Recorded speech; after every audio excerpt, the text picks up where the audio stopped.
কাজে আবার আর একজন ভদ্র মহিলা। আমি বসে আছি, আমাদের এখানে একটা নিউজ পোর্টালের একটা ছেলে, ও আমার কাছে এলো, দাদা এই ভদ্রমহিলা ছেলের খুব ক্রিটিক্যাল কন্ডিশন, আইসিইউতে ভর্তি আছে, তুমি একটু ওনার সঙ্গে কথা বলো, খুব কান্নাকাটি করছে।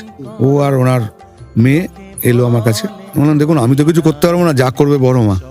আর আমি জানি বড় মার যে অর্ঘ্য আছে, মানে যেটা প্রাণ প্রতিষ্ঠা করতে হয় মাকে অর্ঘ্য দিয়ে, দুব্য দিয়ে একটা দেখবেন লাল কাপড় দিয়ে অর্ঘ্য তৈরি করে মায়ের প্রাণ প্রতিষ্ঠা হয়।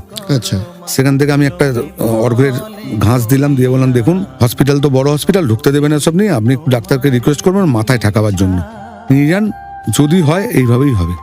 ডাক্তার যখন হাল ছেড়ে দিয়েছে আর তো কিছু করার নেই, আপনাকে বিশ্বাস করতে হবে, নিয়ে যান।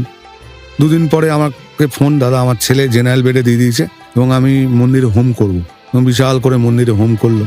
পঙ্কে বদ্ধ কর